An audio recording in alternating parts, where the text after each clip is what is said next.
सभा कर लेते, भले ही संख्या इतनी होती और भी हो जाती, हम सभा में रखते। तो जो गालियाँ हमारी अधूरी रह गई ना, अभी 2 जगह तो राजा महाराजाओं को दिया है, एक बार जिला मुख्यालय पे भी दे देते तो मजा आ जाता, तुम लोगों को भी मजा आता, गुना वालों को भी मजा आता सुनने में। थोड़ा सा ये चूक से हुई, इसमें हॉल में कार्यक्रम करने की आवश्यकता नहीं थी। कोई बैठक नहीं है, कोई कार्यकर्ता सम्मेलन थोड़ी, उसको खुले चौराहे में करना सीखो। देखो एक बात को समझो, पहले एक रहनुमा है माननीय कांसीराम साहब, उन्होंने एससी के भाइयों को वोट की ताकत समझाई, जो वोट का अधिकार बाबा साहब ने दिया था। उनने एकजुटता, संगठन और राजनीतिक दल के महत्व को आपके बीच में परोसा। फिर उनके बाद आया आदरणीय भाई चंद्रशेखर आजाद जी, जिन्होंने मूंछों पे ताव देके घोड़े पर बैठने से लेके बुलेट चलाने तक हमको सिखाया और ये बताया कि अपनी आवाज को बुलंद कैसे करना है। और दामोदर यादव भी यही बताना चाहता है कि हमारे अहरवार समाज के भाइयों, एससी वर्ग के अन्य वर्गों के भाई, जाति के भाइयों, आप कब तक कमरा में बैठ के बातें करते रहोगे? अपने मन की बात डंके की चोट पे गुना के बीच चौराहे पे खड़े होके करो, जिससे दिग्विजय सिंह की चूल्हे हिलने का काम हो। ये देखो, जब तक हमारे दो दुश्मन हैं, सबसे बड़ा दुश्मन तो है पाखंड, आडंबर, जिसको हम मनुवाद कहते हैं, मनुवादी व्यवस्था। और मनुवादी व्यवस्था का ही दूसरा जो नाम है वो है सामंतशाही व्यवस्था। मनुवादी और सामंतशाही एक दूसरे के बिना नहीं चल सकते। मनुवाद की रक्षा सामंतशाही करते हैं, और वो सामंतशाही जरूरी नहीं कि सिर्फ बुंदेला ही हो, ठाकुर परमार हो, धनेरे हो। वो सामंतशाही यादव भी हो सकता है, गुर्जर भी हो सकता है, डांगी भी हो सकता है, ढाकर भी हो सकता है, लोधी भी हो सकता है। अक्सर वो जातियां सामंतशाही बन जाती हैं जो अपने आप को ठाकुर मानने लगती हैं, वो सामंतशाही बन जाती है।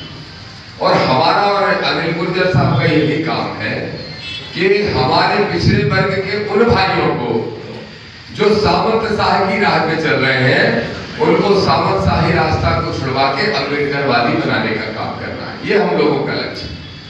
लेकिन ये काम होगा कब पूरा?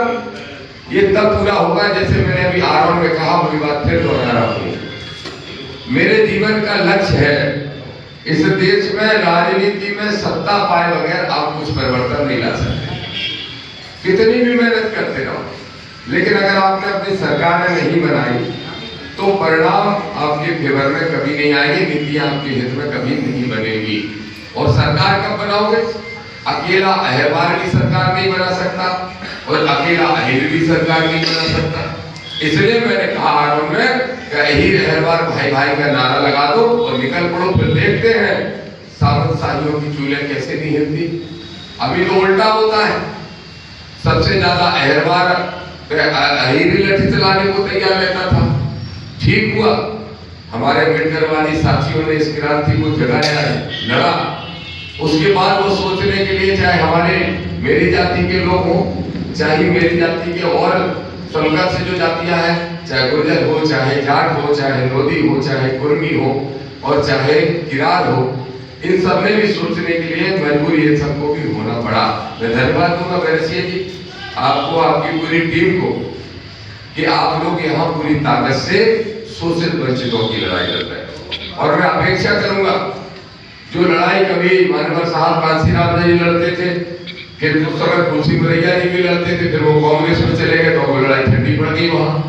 और वो इसलिए ठंडी पड़ गई क्योंकि उसमें तो नहीं लड़ सकते, क्योंकि जिनके खिलाफ लड़ाई थी हम उन्हीं के साथ बैठ जाएंगे तो फिर कैसे लड़ पाएंगे। तो इसलिए निश्चित रूप से कमजोर पड़ी है। लेकिन चिंता करने की जरूरत नहीं। ये जो अम्बेडकरवादी विचारधारा है, मैं तो गर्व से कहता हूँ, मुझे इस विचारधारा में लाने वाले नेता का नाम फूल सिंह मरैया है। और 2013 में जब मैंने विधानसभा चुनाव लड़के 16,000 वोट लाया था फूल सिंह मरैया की बीएसपी से, जब 2013 की बात नहीं तो बाहर जाओ, फोन पे बात कर रहे हैं, या तो बाहर जाइए सीधे। तो जब उस समय 2013 के अंदर तब 16,000 वोट मिलाया था और 16,000 बीएसपी के आगे जीत गई थी वहां पर बीजेपी।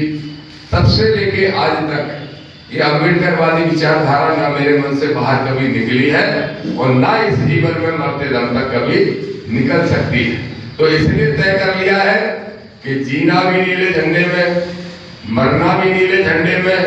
और जब जीना और मरना नीले में है तो फिर इन सामंतशाहियों को सबक क्यों ना सिखाया जाए, इन मनुवादियों को सबक क्यों ना सिखाया जाए।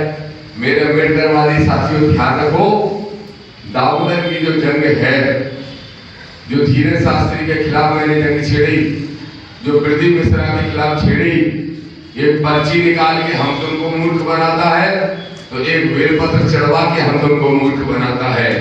लेकिन हमारी जंग है कि मंदिर के घंटा से मिश्रा वर्ग को निकाल के स्कूल की घंटी तक ले जाएंगे और जो ये कथाएं कराते हैं इनकी पंडालें खाली करवा के संविधान की किताब इनके हाथ में पकड़ाने का काम करेंगे। लेकिन ये लक्ष्य तब पूरा होगा जब कमरे में बैठ के बातें कर लोगे, उससे काम रहने। कौन सी बहुत बड़े 1,000 बैठे हैं जो उनकी वीडियो बना रहा है मेरी तरफ, ये जब 1,000 बैठे सब बना रहा है इनकी, सही है कि नहीं? हाँ और क्या, जिलाते की खड़े हो जाइए, कितना टाइम हुआ आपको दिन में? नई पार्टी की जिलाते की। अच्छा, यहाँ की आयोजन की व्यवस्था किसकी थी?